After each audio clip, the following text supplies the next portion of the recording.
There is a Russian airline you have almost certainly never heard of. For 30 years, when NATO needed to move a battlefield helicopter across a continent, when a space agency needed to ship a satellite, when an oil company needed to fly a 100-ton turbine into the middle of nowhere, they often turned to the same tiny club of operators. The aircraft they were calling for was designed by the Soviet Union to haul the heaviest machinery of war across continents. And for that one rare kind of cargo, the West became quietly dependent on it. Then in 2022, that dependency collapsed in a single weekend.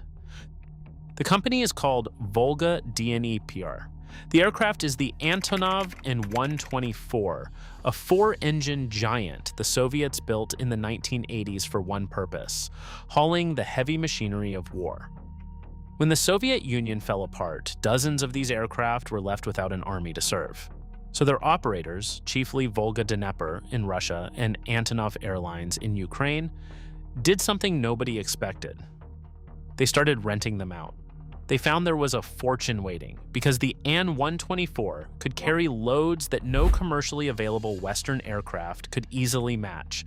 Cargo so big, so heavy, and so awkwardly shaped that for anyone who needed to hire a plane rather than own one, there was simply nothing else. Over the next 3 decades, two things grew side by side. The engineering became hard to replace, and the economics became a trap. Because the more the world leaned on this one Soviet design, the fewer reasons anyone had to build a replacement. To understand how a cargo plane turned into a geopolitical pressure point, you have to start with what makes it physically special. Start with the numbers. The An-124 carries up to 120 tons.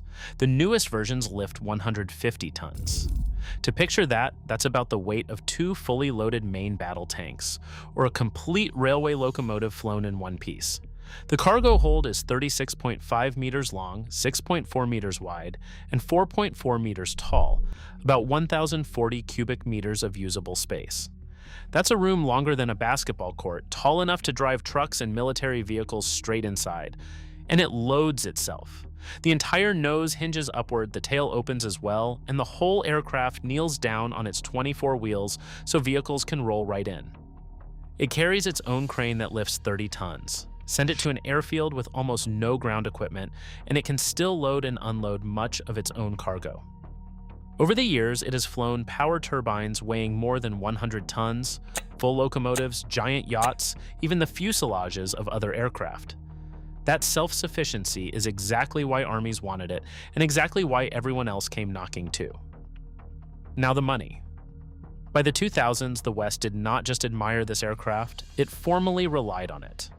A consortium of NATO and partner nations set up an arrangement called SALIS, the Strategic Airlift Interim Solution. The deal kept Antonov An-124s on standby for NATO and European Union missions, with one aircraft available on as little as 72 hours' notice. For years, these giants were based at Leipzig Airport in Germany, fueled and waiting. Read that again. For over a decade, NATO members were paying a Russian and Ukrainian operation to keep a Soviet-designed heavy lifter parked on German soil, on call to fly NATO's own cargo. The nations committed to at least 1,500 flying hours a year, and a complex mission could run well into 6 figures. There was almost no competition for this exact niche. And here is how deep the reliance really ran. In 2018, amid growing sanctions pressure and tension with the West, volga-dnepr walked away from the arrangement. You might think that ended it. It did not. The West simply leaned harder on the Ukrainian half of the supply and kept flying. The dependency did not break. It just shifted. But the strangest part is still coming. Here's what made a replacement almost impossible. America's own heavy lifters are the C-5 Galaxy and the C-17. They are superb aircraft. The C-17 carries around 77 tons, and the C-5 is in the same broad weight class as the An-124. But here's the catch the West kept running into. You cannot charter a C-5.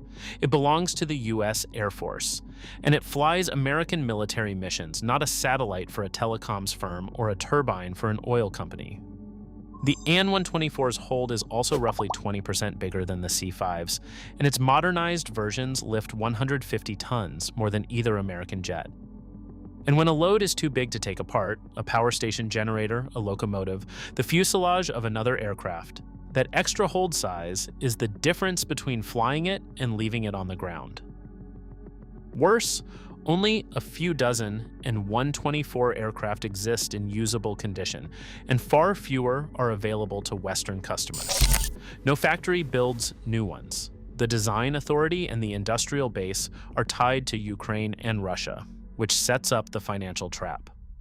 Building a brand new outsized cargo aircraft would likely cost billions and take many years, all to serve a small, irregular market compared with passenger jets or standard freighters. No manufacturer could justify it. So the West kept renting instead of building. It was the rational choice every single year, and the wrong choice over 30 because the entire system rested on aircraft tied to Russia and Ukraine. In February 2022, Russia invaded Ukraine and the bill came due. The West banned Russian aircraft from its airspace. Overnight, volga-Dnepr's fleet of around 10 An-124s was frozen out of every Western market. A huge share of the world's Western accessible heavy lift capacity vanished in a weekend.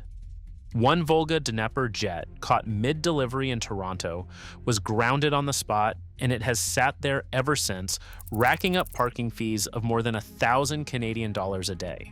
By 2023, that single bill had reportedly reached hundreds of thousands of dollars.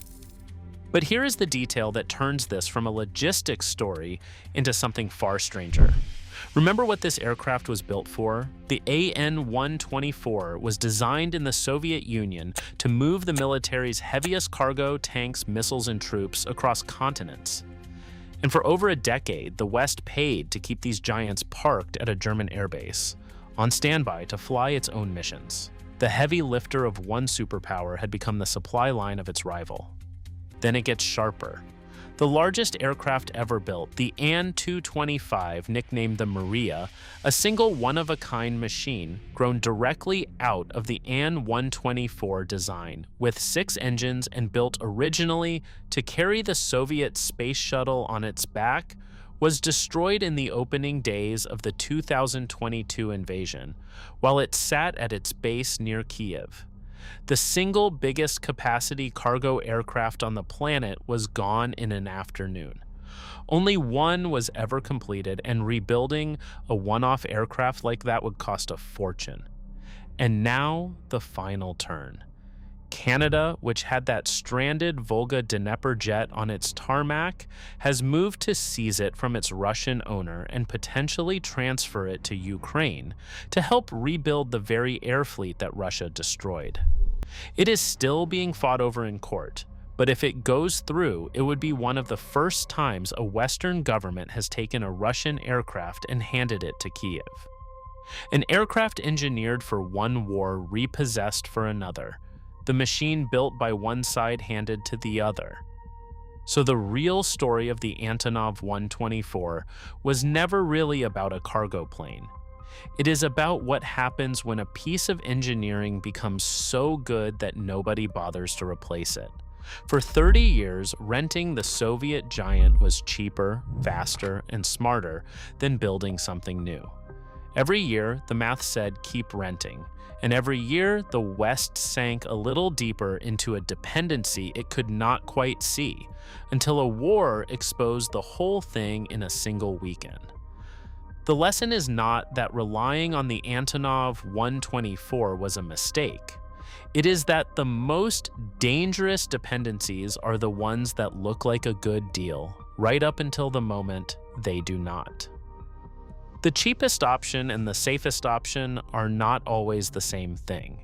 And America's next-generation airlifter, the aircraft meant to replace the C-5 and the C-17, is not expected to enter service until the 2040s or later. So for now, the West is still waiting, and a cargo plane designed by the Soviet Union is still the one nobody can easily replace.